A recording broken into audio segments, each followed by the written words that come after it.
Hello, and welcome to the Delusional Boyfriend Book Club. My name is Courtney, and I'll be your host. Thank you so much for joining us again.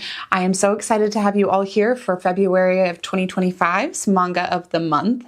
This podcast has really been helping me get through the winter. My seasonal depression is not taking as bad of a toll because I know that I have something to look forward to every 10 days talking about this with you guys. I really appreciate you listening, and if you haven't already, subscribe on whatever platform you're listening to this on. That way it automatically downloads every episode that we publish. We always have a new episode on the 5th, the 15th, and the 25th. So today, the 5th, we'll always release the anime and the manga. On the 15th, we'll always release the manhwa of the month. And on the 25th, we'll always release the romance novel of the month. So thank you so much for being here. Now let's get straight down to business. Our manga of the month for February is Love Nest. It's by Yu Minaduke, and it's published by Sublime. So this is one of my absolute favorite publishing houses. I think they do excellent work. They do publish mostly manga. I haven't seen as much manhwa come out of this publishing house. And I really did have no idea when I picked up this series that it's actually a spinoff. So we meet our characters here, but apparently we've already met the main character Masato in a previous series called Sayonara Game, and then there's Change World. So those are the first two series in this world if you're interested in reading in order. Thankfully for me and for everybody in the book club, if you read this out of order, it doesn't spoil anything and you're not behind on any information. So you can read these, they stand on their own by themselves. They also do intertwine with other characters' lives and the other stories, but you miss nothing by jumping right into this story. This also has its own sequel. So there's a volume 2 to Love Nest, which I have yet to read. I'm really excited that for book club, we're just reading kind of the first series or the first volume in each series. And then if it's one we like, we can decide to continue collecting from there. So this one, after I've read this first volume, I can absolutely say that I'll continue collecting. So volume 2 of Love Nest is going to be the next one. And then there's a secondary series called Love Nest Second. So I believe Love Nest Second also has 2 volumes. So Love Nest Second isn't the direct volume after this one. Love Nest Volume 2 is the direct one after this, then Love Nest Second. Now that we have all of that cleared up, I'd love to dive in. So we've got our tropes here. So as far as a spoiler-free summary goes, I'd like to just cover some of the tropes that you're going to find in this series. There is a small age gap, which is significant enough to mention. Our main character, Masato, is 30 and Asahi is 38. So we've got a tiny bit difference in experience here. We do have a blonde and a brunette, which is always my favorite. I always say every blonde needs their brunette. And so we've got Asahi, who is kind of this dirty blonde haired color. And I used to hate all blonde men. In real life, I'm not a huge fan. But now that I read manga, especially BL, I'm always looking for this kind of duo. I think it looks really adorable together. Then we've got Masato, who is brunette. He is smaller. He's not quite as tall, but they're both very handsome.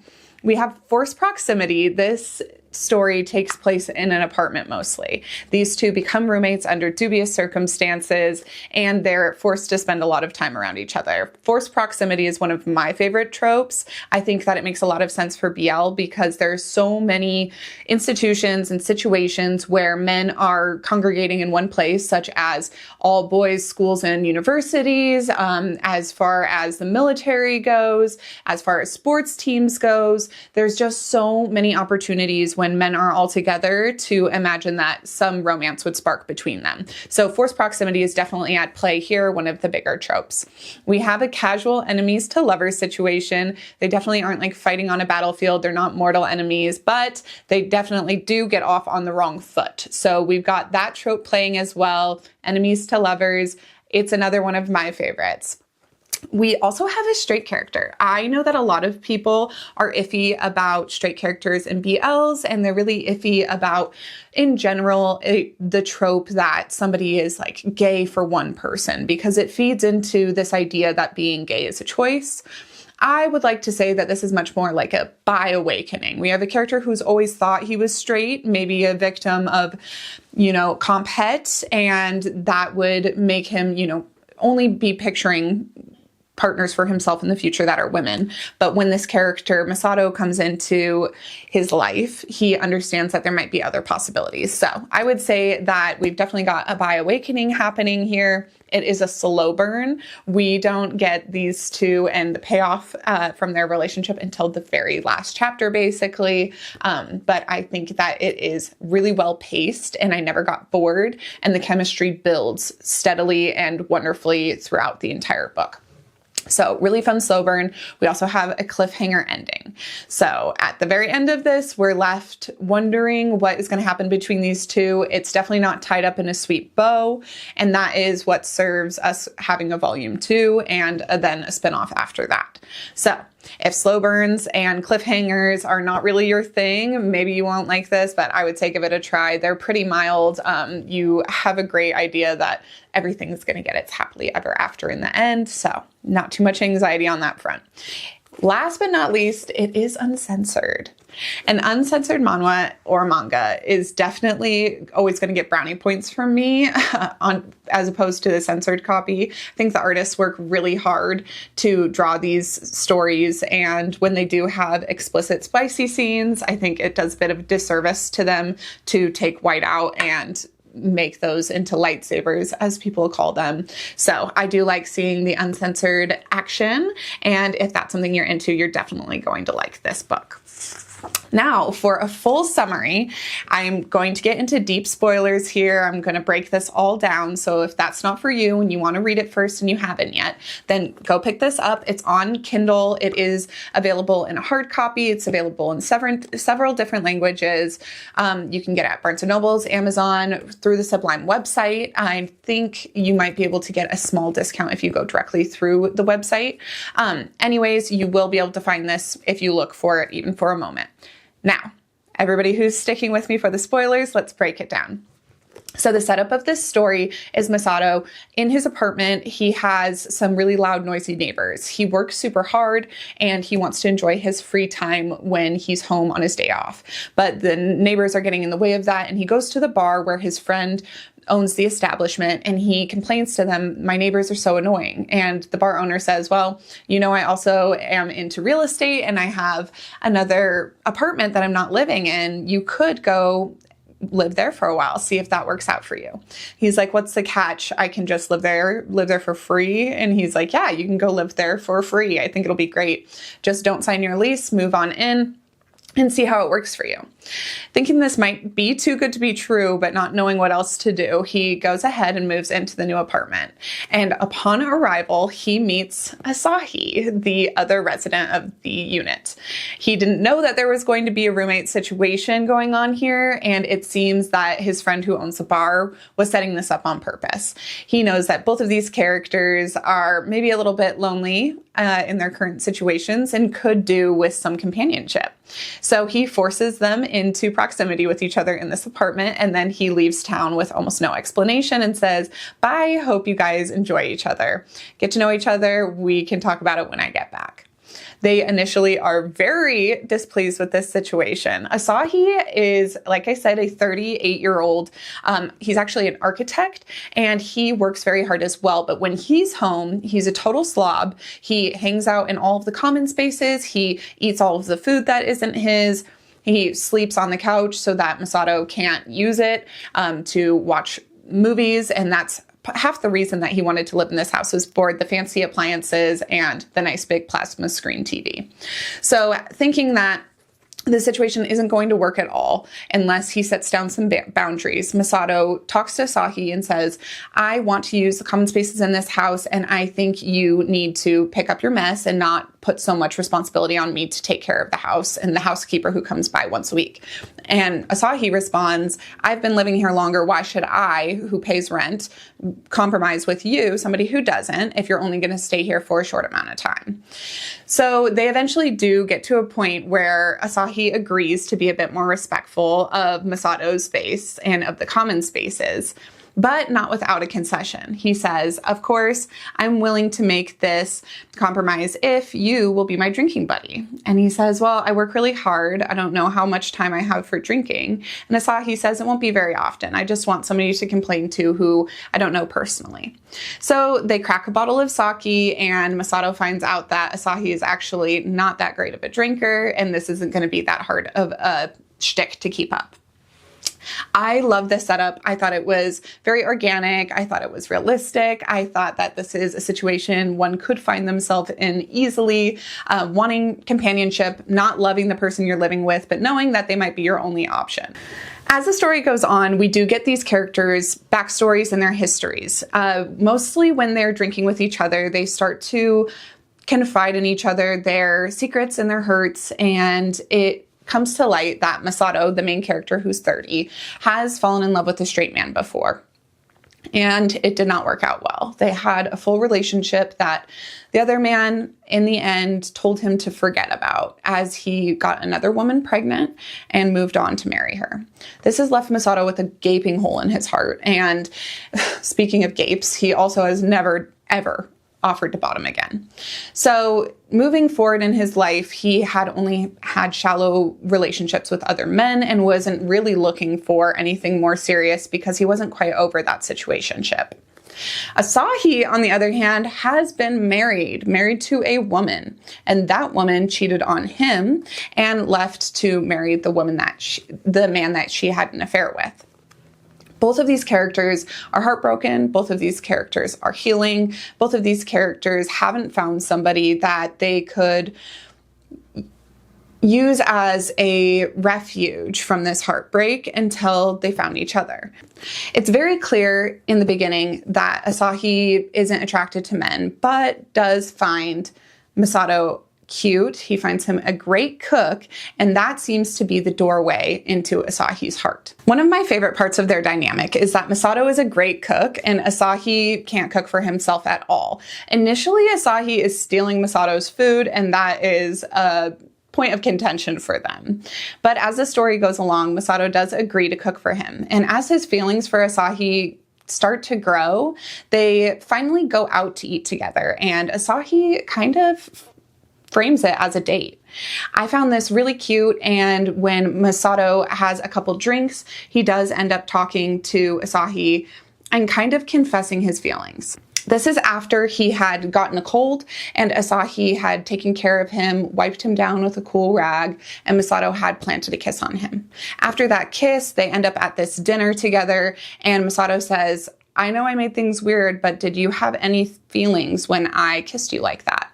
And Asahi basically says, for me right now, I'm not over my ex-wife. I'm not over my heartbreak, really. I'm over her, but I'm not over the heartbreak.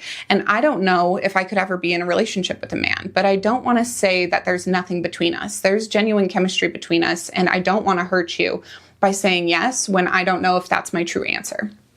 So I want to say for now, maybe. Masato is very clear that he does not want his heart broken by a straight man again, and he lets Asahi in on all of the information about his past so that Asahi isn't going to just break his heart. But when they finally decide that both of them do have mutual feelings, instead of pushing it all away out of fear that things will turn out the way their last relationships have, Masato says, let me try to convince you that we would work together. Let me show you that my love for you is going to be equal to that of a woman. They do end up back at the house, and Masato tries to seduce Asahi, and Asahi says, no, don't use your body like that. I don't want you to get hurt. And Masato says, I won't get hurt. I've hooked up with other people before. I know that you go to the brothels, and I'm going to show you that my skills are top notch compared to anybody of any gender. And I will cook for you to show you that my cooking is just as good as any ex-wife of yours. I will make sure that you fall in love with me based off of my merit. This I thought was very vulnerable. As a woman, I have done this time and time again, and I'm sure if you're watching this, you have too. You've used your feminine wiles, your skills between the sheets and your skills in the kitchen to try to convince a man to love you. And most of the time it does not end well. But I have a feeling for Masato that he's confident enough in what he brings to the table that Asahi isn't going to be able to refuse him. When they do hook up in the end, like I said, it's uncensored and it is quite nice. It's quite short, but I did think that the art was beautiful and the pacing and the moments there were really cute. At one point, Masato says, "Oh my God, let me turn over." And Asahi says, "Why? Why would I need you to turn over?" He says, "Well, I know I have a man's body, and if I'm going to convince you to be seduced by me, then I don't want you to look down there and see that I'm a man. It might turn you off." And Asahi turns him back around and says, "How could I ever? Look at how hot you are." Gorgeous bi awakening. Absolutely beautiful moment. So I really loved that right off the bat, Asahi is like, okay, if I'm going to agree to do this with you, I'm going to do it for you. I'm not going to picture some woman in my head. I'm not going to compare you to other women. In fact, I am going to let this truly be my first experience with a man, and I'm going to accept it at face value for what it is and enjoy it. After the spicy moment, he wakes up, Masato does, the next day to a note from Asahi that he's going to be at work and that he wants curry for dinner. So Masato makes him the curry and Asahi never shows up for dinner.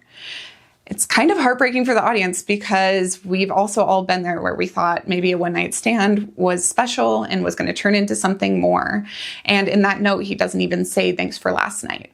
So Masato's left on the edge of his seat wondering if his efforts were going all to be to waste, or if Asahi was truly falling for him and just had to leave for work like he said.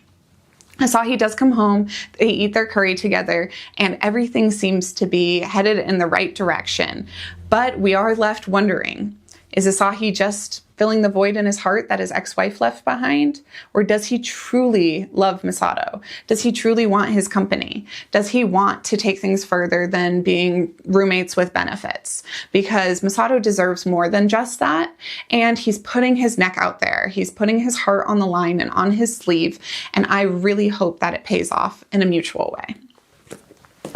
That's it for our summary on this. Now it's time to dive into my favorite part, which is discussing our delusional boyfriends. My delusional boyfriend from this story is Asahi, only because I am Masato, and I think a lot of women can probably relate to Masato. He knows what it's like to be hurt by a man, and he's not afraid to try again. And he's not afraid to pull out every trick in his sleeve in order to convince him that what he brings to the table is going to be the best thing that this man has ever had. I love Masato. I definitely am Masato, but my delusional boyfriend would be Asahi here. I don't mind a man who needs me to cook for him. My relationship with my husband is that I do all the cooking, he does all of the dishes, and since I met him when I was 18 and he was 19, I've done almost all of the cooking, and it has convinced him that without me, his life would be of a lower quality, we could say.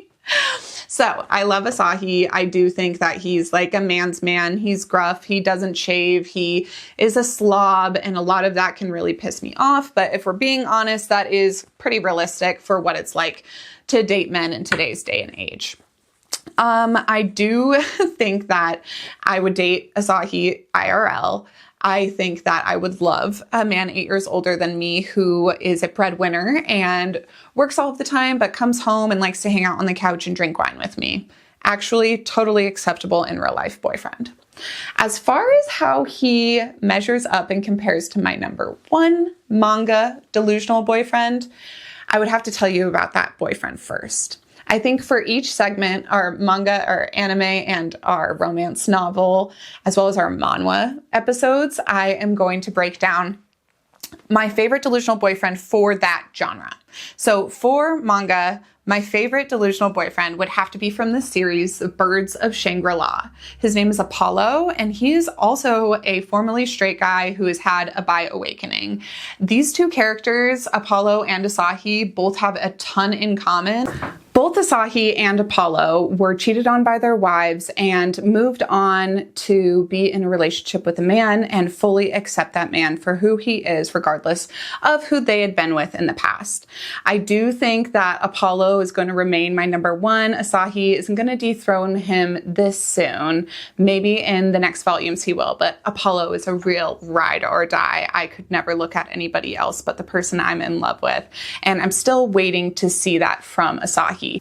I'm wondering if Asahi's nights at the brothel are going to continue or if he's going to actually commit to Masato in the way that he deserves.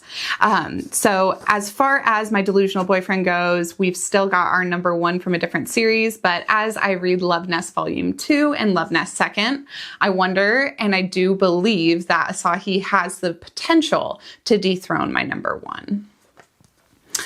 That basically wraps up our discussion for February's manga of the month. I hope that you guys enjoyed, and I hope that you're going to continue reading this series with me.